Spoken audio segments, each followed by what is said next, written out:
કે યજ્ઞ કરવાથી તમને એક અપૂર્વ તમારી અંદર ઉત્પન્ન થાય, પુણ્યરૂપ અપૂર્વ, અને અપૂર્વના બળથી આગળ તમે સ્વર્ગ પ્રાપ્ત થશે. એ સ્વર્ગ પ્રાપ્ત થવાથી જીવનું કલ્યાણ થાય એવું મીમાંસા શાસ્ત્ર એ પ્રકારે કહે છે.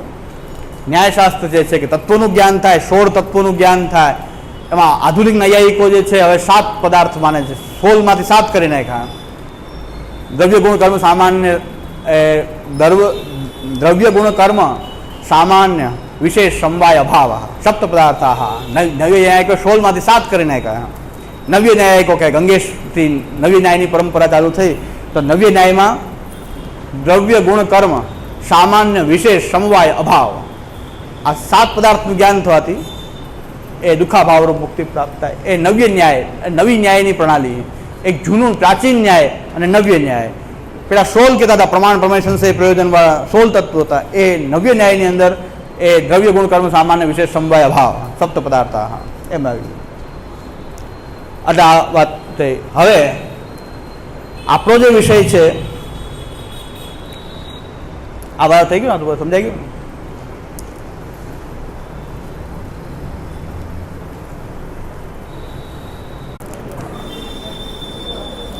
હવે પ્રમા, આ પ્રમા શ્રી મહાપ્રભુજીના મતમાં પ્રમા શું છે? શ્રી મહાપ્રભુજીના મતમાં પ્રમા શું છે?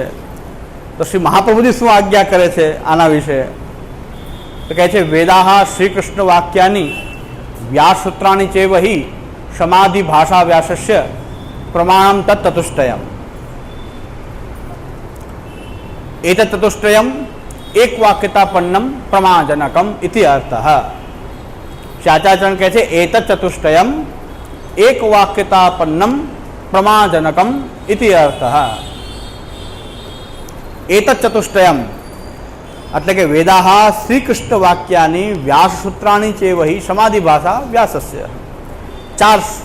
ચાર શાસ્ત્ર જે છે, વેદાહ વેદ, બધા જ વેદ સંપૂર્ણ, કૃષ્ણ વાક્યો, ગીતાજીમાં રહેલા કૃષ્ણ વાક્ય, કારણ કે ધૃતરાષ્ટ્રના છે, સંજયના છે ને અર્જુનની શંકા છે, એ પ્રમાણ નથી. ધૃતરાષ્ટ્ર વાત પ્રમાણ નથી. ધર્મક્ષેત્રે કુરુક્ષેત્રે સમવેતાયુત્સવ મામકાહ પાંડવા સેવ કિમ કુર્વત સંજય, એ તો ધૃતરાષ્ટ્ર બોલે છે, ગીતાજી પ્રમાણ નથી, કૃષ્ણ વાક્યો પ્રમાણ છે. ધૃતરાષ્ટ્ર બોલે એ પ્રમાણ થોડું છે, સંજય બોલે એ પ્રમાણ થોડું છે. ગીતાજીમાં કાંઈક સંજય બોલે છે, તો અર્જુનની શંકા પણ છે, તો શંકા થોડી પ્રમાણ છે, પણ કૃષ્ણ વાક્યો પ્રમાણ છે. એટલે મહાપ્રભુ શબ્દ વાપરે છે વેદાહ શ્રી કૃષ્ણ વાક્યાની વ્યાસસૂત્રાણી, જે બ્રહ્મસૂત્રો છે વ્યાસજીના, એ બ્રહ્મસૂત્રો, અને ભાગવતમાં રહેલી વ્યાસજીની સમાધિ ભાષા, લૌકિક ભાષા ને પરમત ભાષા નહીં, પણ સમાધિ ભાષા જે છે એ પ્રમાણ છે. હવે આ ચાર શાસ્ત્ર પ્રમાણ માન્યા મહાપ્રભુજીએ? 4 શાસ્ત્રોનું પ્રમાણ નથી માન્યા. આ ચારેય શાસ્ત્રોની એક વાક્યતા એ આપણી માટે પ્રમા છે. આ ચારેય શાસ્ત્રોની એક વાક્યતાથી જે નિષ્કર્ષ પ્રાપ્ત થતો હોય એ આપણી માટે એ પ્રમા છે. આ શ્રી મહાપ્રભુજીનો મત છે. શ્રી પુરુષોત્તમજી પ્રમા વિશે આજ્ઞા કરે છે.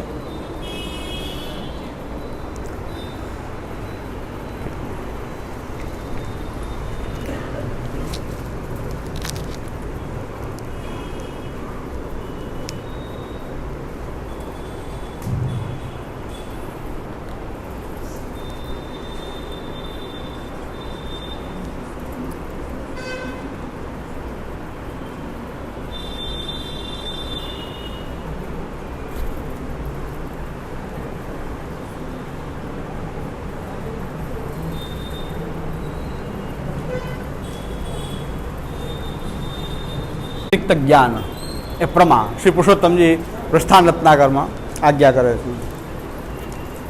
અબાધિત કયો કે જે જ્ઞાન અબાધિત છે, જેનો બાધ થતો ન હોય, અથવા તો જે બાધ યોગ્ય ન હોય, જે અબાધિત નહીં પણ કદાચ હવે એનો પાછળથી બાદ ન થઈ જાય, એનાથી વ્યતિરિક્ત જ્ઞાન જે છે એ પ્રમા છે.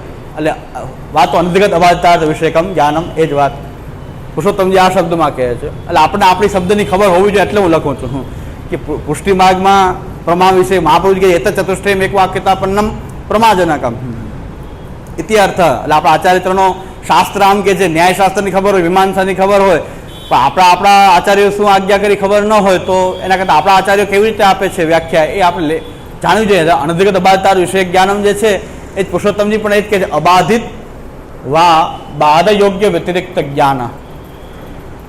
જે બાધિત ન હોય અથવા તો બાધ યોગ્ય ન હોય,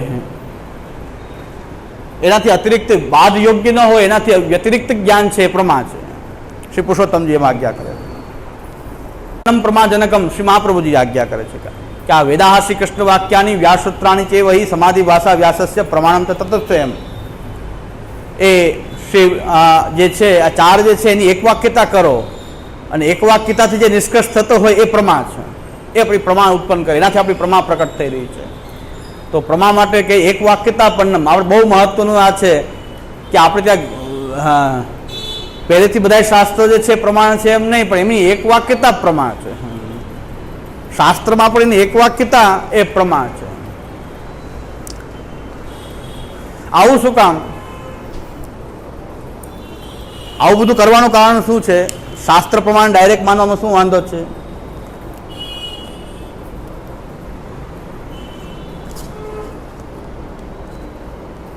તો એના માટે શંકરાચાર્ય કહે છે અયમ અર્થો.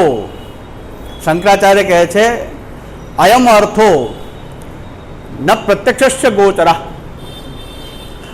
આ જે બ્રહ્મ વિષયક છે, આપણે જે બ્રહ્મની ચર્ચા કરીએ, ભગવાન પરમાત્મા બ્રહ્મ, એ અયમ અર્થો, આ જે અર્થ જે છે ન પ્રત્યક્ષસ્ય ગોચરા, એ પ્રત્યક્ષનો વિષય જ નથી. કારણ કે બ્રહ્મ તમને પ્રત્યક્ષ ક્યારે દેખાવાનો નથી. એ તો ભગવત કૃપા હોય કે કોઈ ત્યારે બ્રહ્મનું પ્રત્યક્ષ થાય, થઈ શકે, પણ અત્યારે તો દરેકને એમ કહ્યો કે પ્રત્યક્ષ જ પ્રમાણ છે, તો પ્રત્યક્ષનો વિષય જ નથી. આ પહેલી વાત. જે વસ્તુ જેનો વિષય જ નથી, ઘણા કહે છે કે તમે અપ્રસનો સાયન્ટિફિક રીઝન આપો. અરે ભાઈ, સાયન્સનો વિષય જ નથી અપ્રસ. સાયન્ટિફિક રીઝન માંગવાવાળો એ મૂર્ખ છે. જે સાયન્ટિફિક રીઝન માંગે છે એ મૂર્ખ વ્યક્તિ છે, અને આપણે આપીએ એ પણ એ મૂર્ખ છે. મૂર્ખની આપણે મૂર્ખતાની નિશાની કરી રહ્યા છીએ. અયમ અર્થો ન પ્રત્યક્ષસ્ય ગોચરા. બહુ સુંદર શંકરાચાર્ય કહે છે. આજ મહાપ્રભુ કહે છે, બધા આચાર્યો કહે છે, બધા આચાર્ય શંકરાચાર્યના વાતથી સમર્થિત છે. બધા કે બધા આચાર્યો વાયદા જ કરે, લડ્યા જ કરે એવું નથી. શંકરાચાર્ય કીધું છે દરેકને માન્ય છે. તો અયમ અર્થો ન પ્રત્યક્ષસ્ય ગોચરા ન લિંગાદિ અભાવાત. ત્યાં લિંગનો અભાવ હોવાથી ન અનુમાનાદિનામ. લિંગાદ્ય ભાવાત ન અનુમાનાદિનામ.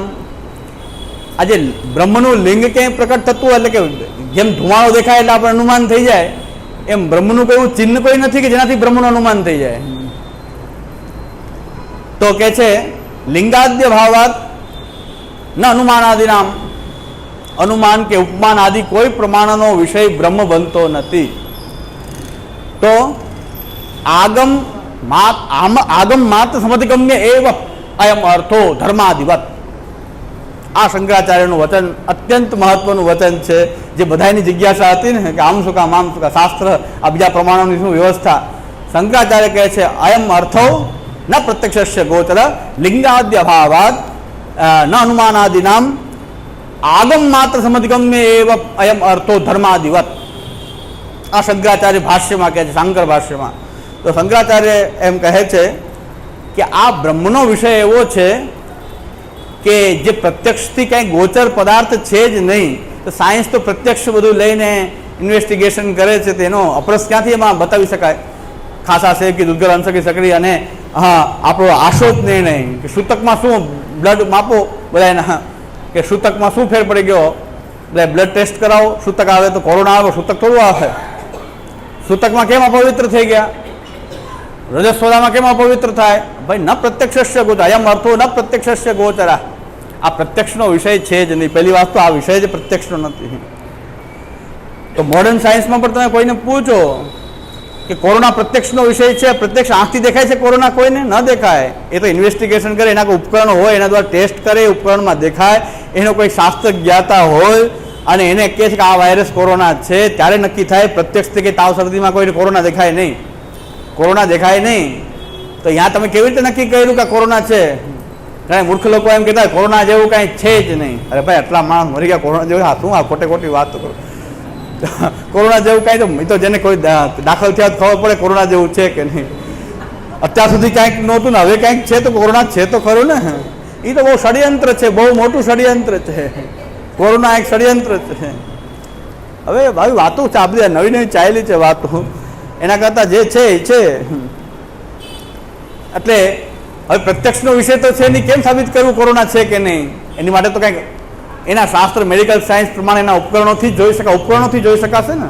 ડાયરેક્ટલી આંખથી નહીં દેખાય. તમે એમાં આંખથી ન દેખાય એટલે અમે નથી માનતા, તો તમે પ્રત્યક્ષથી ક્યાં નક્કી કર્યું? તો કંઈ મેડિકલ સાયન્સ દ્વારા નક્કી કર્યું. મેડિકલ સાયન્સ એટલે શાસ્ત્ર, ઉપકરણો જે છે તો એ શાસ્ત્ર સમધિગમ્ય એવ પ્રમેય છે. આ તો જ્યાં તમે માનો છો કે ટેસ્ટ સિવાય ન ખબર પડે, ડૉક્ટરને પૂછો, તમે જોઈને કહી દો કોરોના છે કે નહીં. ડૉક્ટર કહે છે વાયરલ ઇન્ફેક્શન હોઈ શકે, કોરોના હોઈ શકે, ડેન્ગ્યુ હોઈ શકે, બધું. અત્યારે ડૉક્ટર બધું કહી દે કે બધું હોઈ શકે. ટેસ્ટ કર્યા પછી ખબર પડે. 3 દિવસ એમને દવા લઈ જાઓ, પછી આગળ જો ન મળે તો ટેસ્ટ કરવો પડે. આમાં કોરોના હોઈ શકે, ગયો નથી. કોરોના હોઈ શકે, ડેન્ગ્યુ પણ હોઈ શકે, ટાઇફોઇડ હોઈ શકે, બધું શક્યતા છે. એટલે શ્યામુદાન તો વર્ષો પહેલાં એક ડૉક્ટરે બધી દવા ભેગી આપી દીધી હતી કે કાંઈક પણ તો હશે ને, ન્યુમોનિયા હોય, ટાઇફોઇડ હોય. ગામડામાં બે ડૉક્ટર કહે કે બધી ભેગી જ છે, ચિંતા કરવામાં કાંઈક તો હશે, કાંઈક હશે તો મટી જશે, બીજું શું થાય. એટલે બધી દવા ભેગી કરી કે આમાં ન્યુમોનિયા, ટાઇફોઇડ, મેલેરિયા, કાંઈક તો તાવ આવે છે, કાંઈક તો હોવું જોઈએ, આપો. એટલે ત્યાં હું કે કિશનગઢથી ભાગવું પડ્યું મુંબઈ, કે આ કિશનગઢમાં હજી જો કાંઈક થશે તો કાંઈક નવી દવા આપશે તો ક્યાંક પતાડી દેશે. આ તો એ કાંઈક તો હોય ને, કાંઈક હોય બધી દવા આપી દો ભેગી એકવાર. એટલે એવું છે.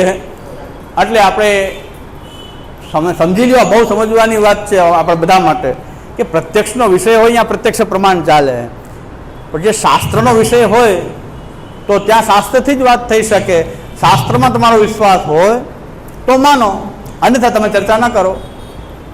શાસ્ત્રમાં તમારો વિશ્વાસ ન હોય તો બસ તમારે કોઈ સનાતન ધર્મને પાળવાની જરૂર નથી.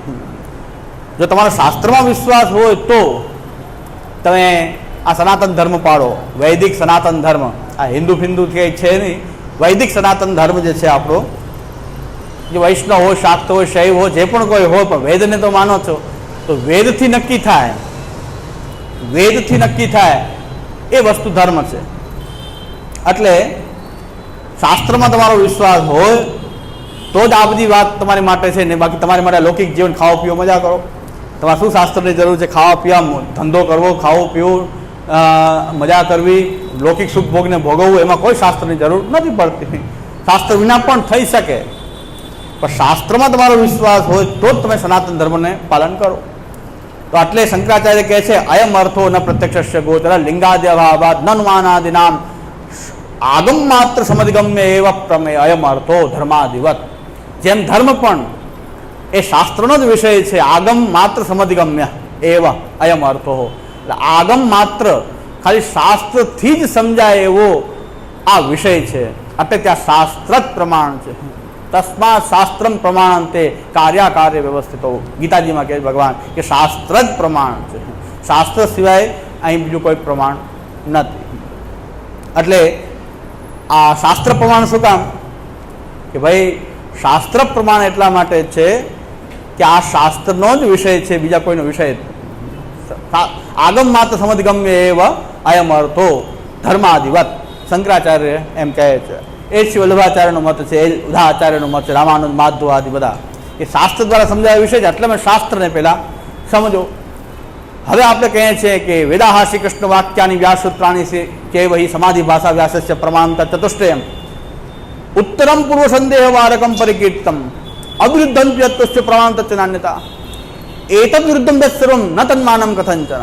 આપણી આખી પ્રમાણની વ્યવસ્થા શ્રી આચાર્ય આજ્ઞા કરે છે કે ઉત્તરમ પૂર્વ સંદેહ વારકમ પરિકીર્તિતમ. આ એકબીજા શાસ્ત્રનો એકબીજા સાથેથી સંબંધ શું છે, એક વાક્યતા કરવાનો નિયમ શું છે? ઉત્તરમ પૂર્વ સંદેહ વારકમ. વેદાહ કૃષ્ણ વાક્યાની, વેદમાં સંદેહ થાય છે આપણને, એ કૃષ્ણ વાક્યથી નિવૃત્ત કરો. કૃષ્ણ વાક્યમાં જે સંદેહ છે એ બ્રહ્મસૂત્રથી એ કરો, અને બ્રહ્મસૂત્રનો સંદેહ છે ભાગવતથી. આ રીતે તમે એક વાક્યતા કરો અને જે પ્રમા પ્રાપ્ત થાય છે, એક વાક્યતાથી જે પ્રમા પ્રાપ્ત થાય છે એ યથાર્થ અબાધિત અનધિગત અબાધિત વિષયક જ્ઞાન છે, અથવા તો અબાધિત બાધ્યોગ વ્યતિરિક્ત જ્ઞાન છે, એ આપણને ત્યાં પ્રાપ્ત થાય છે. એટલે હવે પ્રત્યક્ષ, અનુમાન, ઉપમાન આદિ પ્રમાણોની વ્યવસ્થા શું આપણે ત્યાં? બહુ સાદી વાત છે.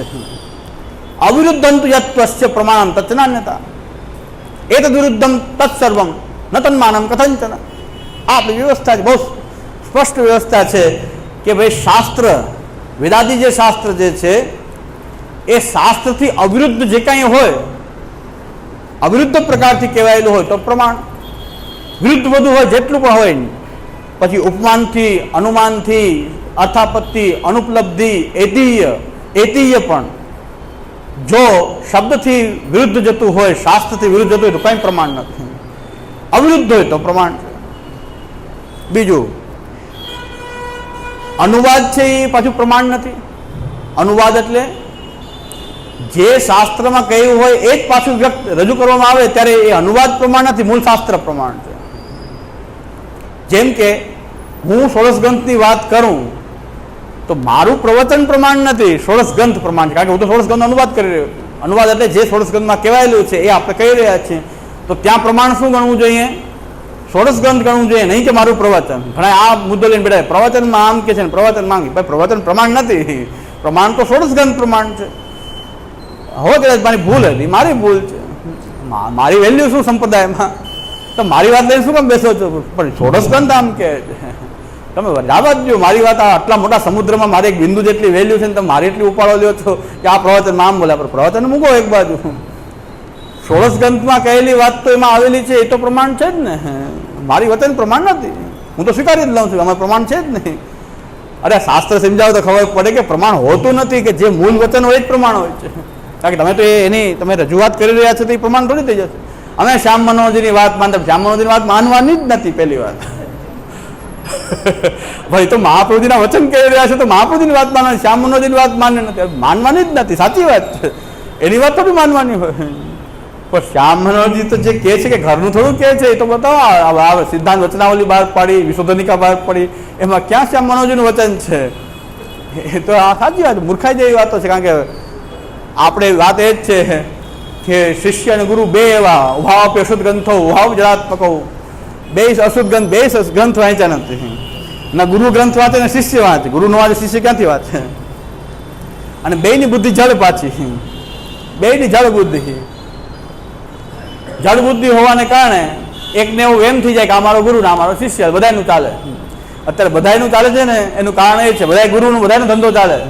કારણ કે ઉભાવ આપી અશુદ્ધ ગ્રંથો, ઉભાવ આપી જળાત્મકો, અહો મોહસ્ય મહાત્મ્ય. આ તો મોહનું કંઈક મહાત્મ્ય છે. બે સરખા જ છે. આ ગુરુપદે બેસી ગયા છે છત્ર ચમર લગાડીને, ચાંદીનું સિંહાસન, છત્ર અને ચમર લગાડીને બેસી ગયા એટલે ગુરુ, અને શિષ્ય બધા સામે બેસી ગયા. બે જળબુદ્ધિ વાળા, બે જળબુદ્ધિ વાળા. આપણે એનું ઉદાહરણ જોવું હોય તો નિર્મલ બાબા કા દરબાર. નિર્મલ બાબાનો ધંધો ચાલતો હતો કે નહોતો ચાલતો?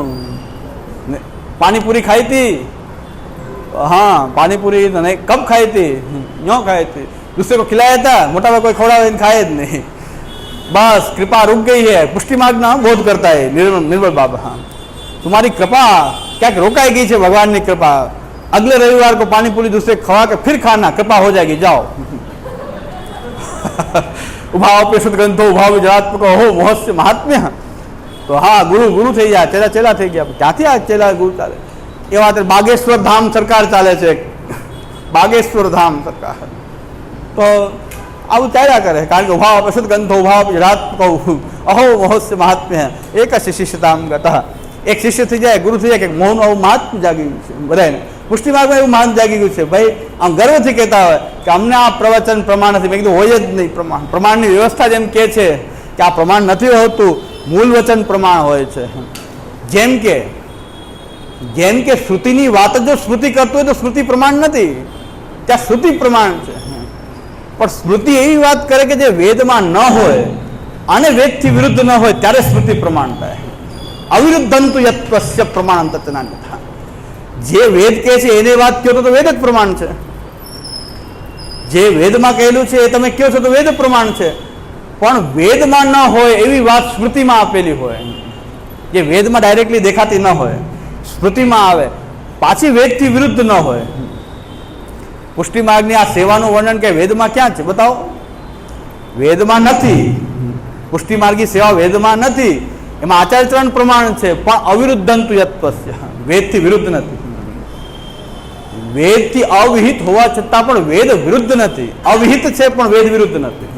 એટલે શ્રી આચાર્યચરણની વાણી ત્યાં પ્રમાણ થાય છે, નહીં તો વેદ જ પ્રમાણ થઈ જાય, નહીં તો ષોડશ ગ્રંથ પ્રમાણ ના કહેવાય, વેદ પ્રમાણ કહેવાય. પણ વેદ પ્રમાણ નથી કહેવાતું, પણ આપણે ત્યાં શું કે પ્રમાણ કહેવાય છે? શ્રી આચાર્યચરણની વાણી પ્રમાણ છે. શું કામ? કે વેદમાં ડાયરેક્ટલી વાત મળતી નથી, પણ વેદથી વિરુદ્ધ પણ નથી. અવિરુદ્ધંતુ યત્વસ્ય પ્રમાણં તત્નાન્યથા. અને પૂર્ણ જ્ઞાનોદય થયા પછી તો મહાપ્રભુજી કહે છે વાંગ માત્રમેવ પ્રમાણમ, સર્વ એ અર્થો સર્વ અર્થરૂપ તે હરિત છે. એટલે જ્યાં સુધી તમને પૂર્ણ જ્ઞાન નથી થયું ત્યાં સુધી એક વાક્યતા ચાર શાસ્ત્ર એક વાક્યતા ચાલવું જોઈએ.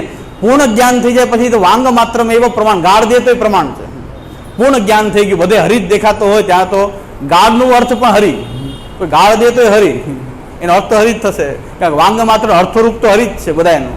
એટલે આ પ્રમાણની વ્યવસ્થા શ્રી આચાર્યચરણની હવે થોડીક હજી બાકી રહી જાય છે, હજી આપણો ટાઈમ પૂરો થઈ જાય છે, થોડીક બાકી રહી જાય છે. એ શ્રી ગોપીનાથજીના વચનમાં આપણે પ્રમાણની શું વ્યવસ્થા છે એ જોઈ લે, પછી પ્રમેય ઉપર આવીએ, પછી રત્નાનવ થશે ને. એટલે આપણો આજનો આ વિષય કોઈ લગભગ બધાને સમજાઈ ગયો છે, કારણ કે આપણે વારંવાર વ્યાખ્યા કરીને સમજી લઈએ.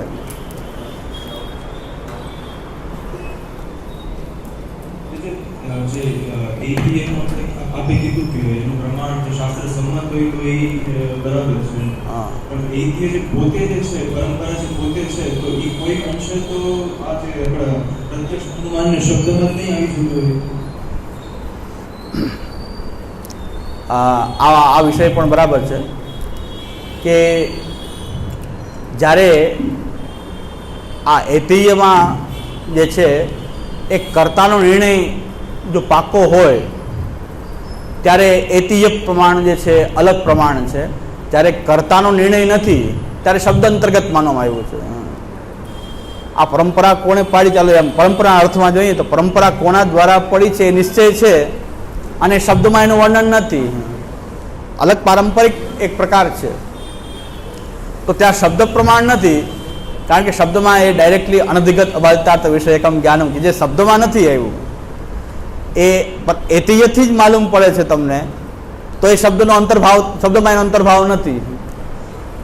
પણ જ્યારે એ પરંપરા કોને પાડેલી છે એવો નિશ્ચય નથી, ત્યારે તમારે શબ્દથી ચેક કરવું પડે કે પરંપરા જે છે એ શબ્દ અનુકૂળ હોય તો શબ્દની અંદર અંતર્ભાવ એનો માનવામાં આવે. એટલે જ્યાં કર્તાનો નિશ્ચય ન હોય ત્યાં શબ્દની અંદર અંતર્ભાવ છે એનો, શબ્દમાં ગણાઈ જશે, બાકી એથી અલગ પ્રમાણ આવશે. પણ બ્રહ્મનો વિષયનો જ્યારે સવાલ હોય ત્યારે તો બધા જ પ્રમાણો જે છે એ શબ્દથી અવિરુદ્ધ હોય તો જ પ્રમાણ છે, અન્યથા અપ્રમાણ છે.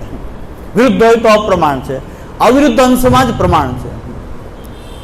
બ્રહ્મના વિષયમાં, લૌકિક જ્ઞાનના વિષયમાં બધા બરાબર છે, ચાલો કે શબ્દથી કોઈ માહિતી પ્રત્યક્ષથી મળે છે, કોઈ અનુમાનથી, કોઈ એ લૌકિક વ્યવહારની અંદર એ માહિતી આપણને આ જ્ઞાનોથી, આ સાધનોથી પ્રાપ્ત થાય છે, ત્યાં એ પ્રમાણ છે.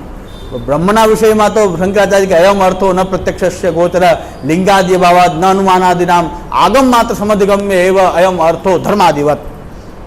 તો એ શંકરાચાર્ય ત્યાં એમ કહે છે કે આ વસ્તુ બ્રહ્મનો વિષય એવો છે, ભગવાનનો કે બ્રહ્મનો કે પરમાત્માનો આ વિષય એવો છે કે જે આગમથી જ સમજાય એમ છે, આગમ માત્ર સિવાય સમજાય. હવે એનો બાદ થઈ શકે કે નહીં? અનધિગત છે, અબાધિત કેવી રીતે છે? એનો બાદ કેવી રીતે થઈ શકે? જે વસ્તુ સિદ્ધ નથી થતી એનો બાદ કેમ કરશો તમે? બ્રહ્મનો બાધે કોઈ ન કરી શકે. બ્રહ્મને સિદ્ધ નથી થતો બાદ ન કરી શકાય, કારણ કે જે વસ્તુ સિદ્ધ નથી તમે કરી શકતા પ્રત્યક્ષથી, તો પ્રત્યક્ષથી બાધે કેવી રીતે કરી શકશો? ન કરી શકાય. જે વસ્તુ સિદ્ધ નથી તેનો બાદ, જે વસ્તુ સિદ્ધ છે તો બાદ થશે. પણ તમે પ્રત્યક્ષથી જો વિષય જ નથી બહેનો તો પ્રત્યક્ષ એનો બાદ પણ ન થઈ શકે. અનધિગત બાધાર્થ વિષયકમ જ્ઞાનમ પ્રમા, શાસ્ત્ર જ ત્યાં પ્રમાણ હોય છે. શાસ્ત્રનો વિશ્વાસ હોય તો માનો, અન્યથા તમારી માટે આ વિષય, બ્રહ્મનો વિષય તમારી માટે છે જ નહીં. ખોટા તમે અહીં આવી ગયા. કોઈ એમ કહેતું કે અમે નથી માનતા, હવે સિદ્ધ કરો, તો જરૂર જ નથી, એવો ટાઈમ બગાડવાની જરૂર નથી. તમે એમ કહો છો કે મેડિકલ સાયન્સ ફ્રોડ છે, પછી તમે પૂછો કોરોનાની શું ટ્રીટમેન્ટ, તો કે જવા દો. મેડિકલ સાયન્સને તમે આ એલોપેથી સાયન્સને તમે ફ્રોડ કહો છો. હવે તમે એલોપેથીમાં શું હોય ચિકિત્સા છે બતાવો ડૉક્ટરને, તો ડૉક્ટર કે તમે આને ફ્રોડ માનો છો, તો પછી હવે તમે અહીંયા મારી પાસે શું કામ આવ્યા? હું શું ચિકિત્સા બતાવું તમને? હું બતાવીશ તો આમાં અંતર્ગત જ બતાવીશ ને, મેડિકલ સાયન્સ અંતર્ગત ચિકિત્સા. તમે કહ્યું તો ફ્રોડ છે. આવા લોકો છે. મેં એલોપેથી સાયન્સ ફ્રોડ છે, અને પોતે પાછા દાખલ ત્યાં જ થઈ જાય. આ કપાલભાતી પ્રાણાયામ વાળા પોતે બે જણા દાખલ થઈ ગયા. कपालभाति अनुलोम विलोम से सब हो जाता है. बाकी एलोपैथी साइंस तो फ्रॉड है, फलाणो ढेकणो आ છે કોન્સ્પિરસી છે ફલાણ. અને પોતાને હાર્ટમાં જે તકલીફ થઈ તો દાખલ થઈ ગયા, એમ્સમાં દાખલ થઈ ગયા. પછી કે હાર્ટ એટેક નહોતો, એ વિષ પ્રયોગ હતો. અરે વિષ પ્રયોગમાં કપાલભાતિ તો નીકળી જાય છે ને, વિષ પ્રયોગ એ પ્રાણાયામથી તો વિષ પણ દૂર થઈ જાય છે. તમે એમ કહો છો તો કરી લેવું જોઈએ અનુલોમ વિલોમ કપાલભાતિ. આવી બધી વાતો છે કે તમે હવે મેડિકલ સાયન્સ પાસે જાઓ, તમે એમ કહો કે એલોપેથી સાયન્સ ફ્રોડ છે, હવે ચિકિત્સા બતાવો કોરોના માટે શું કરવું, કે તમારી માટે નથી, જાઓ બીજે. ડૉક્ટર શું કહે, જાઓ બીજે. એનો અર્થ શું છે કે તમને શાસ્ત્રને જો માનશો તો આ તમારી માટે છે, એલોપેથી સાયન્સને માનો તો તમે બતાવું કે શું કોરોનામાં કરાય, શું ન કરાય, શું દવા લેવાય, શું ન લેવાય. એટલે તમે એમ કહો છો કે હું શાસ્ત્ર માનતો નથી, હવે બ્રહ્મનો નિર્ણય બતાવો, તો તમારી માટે બ્રહ્મનો નિર્ણય શું બતાવો, જવા દો. તમારી માટે ખોટો ટાઈમ બગાડવાની જરૂર નથી. એટલે આ વિષય શબ્દમાં જો જિજ્ઞાસા છે, બરાબર છે કે આનો ટેકલ પુરુષોત્તમજી આ વિષયને ટેકલ કરેલો છે કે શબ્દમાં એતિહ્યનો શબ્દમાં અંતર્ભાવ માનવો કે ન માનવો. તો શબ્દમાં અંતર્ભાવ ક્યારે થશે કે જ્યારે એ પરંપરા કે એતિહ્ય જે ઇતિહાસ જે છે કોણે કહ્યો એનો નિશ્ચય નથી, વક્તાનો નિશ્ચય નથી, ત્યારે તો શબ્દથી જ ચેક કરવું પડે, શબ્દમાં અંતર્ભાવ માનીને ચાલવું પડે. પણ એ પરંપરા જે છે કે એતિહ્ય જે છે એમાં કર્તાનો પણ કર્તા કે વક્તાનો ત્યાં નિર્ણય સ્પષ્ટ છે કે આ પરંપરા આ રીતે આવેલી છે અને એ પરંપરા ચાલી રહી છે. અત્યારે આપણે અમારી વલ્લભકુલની અત્યારે હું 17મી પેઢીએ છું, એ તો પારંપરિક જ છે ને. આપણા આપતા પુરુષો જે છે, આપણા પુરુષોની વૃદ્ધ પુરુષો જે છે એની પરંપરા આપણને ખબર છે, એટલે કહે છે 17મી પેઢી આપણે છીએ. 3-4 પૂર્વજ પહેલાં આપણે જોયા પણ નથી, પણ આપણા પરંપરાનો ત્યાં કર્તા કે વક્તાનો જે છે નિર્ણય સ્પષ્ટ છે, લેતી ત્યાં ઇતિહાસ છે એ પ્રમાણ માન્ય છે.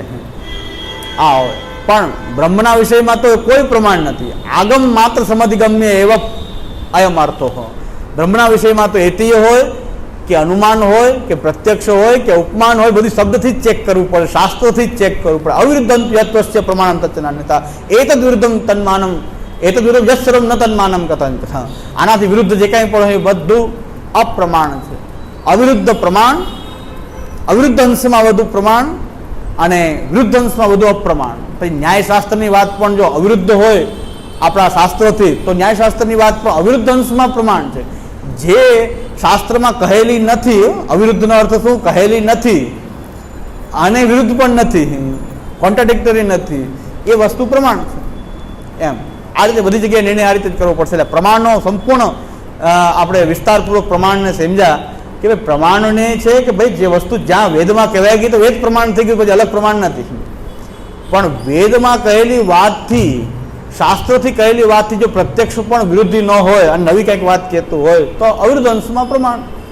કોઈ ન્યાયશાસ્ત્ર છે કે મીમાંસા શાસ્ત્ર છે, કેટલું પ્રમાણ માનવું કે જે આપણા શાસ્ત્રો જે છે, જે વેદાદી શાસ્ત્રોથી એ વિરુદ્ધ ન હોય અને અવિરુદ્ધ અંશમાં એ પ્રમાણ માનવું. વેદમાં કહેલું હોય ને એ રિપીટ થતું હોય તો એ વેદ જ પ્રમાણ છે, આ વસ્તુ પ્રમાણ નથી. પણ એમાં નથી કહેલું ને આમાં કંઈક છે ને અવિરુદ્ધ છે તો પ્રમાણ છે. એટલે પ્રમાણ વિશે નિર્ણય આપણે બહુ સારી રીતે થઈ ગયો છે. થોડુંક પુરુષોત્તમ શ્રી ગોપીનાથજીના વચન અને શ્રી મહાપ્રભુજીના વચન, આગમ માત્ર ઉપર મહાપ્રભુજીનો કેટલો ભાર છે એ વચનો આપણે હજી થોડા ચેક કરીને આગળ આ પ્રમાણનો મુદ્દો પૂરો થશે પછી આપણે પ્રમેય ચાલુ કરશું.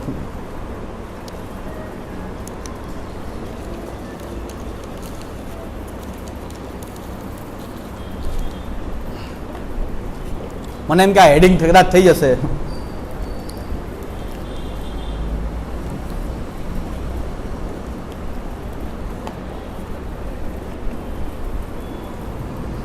દ્રઢૈન ચરણ કેરો વરો દ્રઢૈન શ્રી વલ્લભ નખ ચંદ્ર ચટાવી સબ જગમાં અંધેરો ભરો દ્રઢૈન સાધન ઓર નહીં આ કલી મેં જાસુ હો सूर कहा कहे વિવિધયા ધરો વિના મોલ કો તેરો ભરોસો હૃદય ચરણન કેરો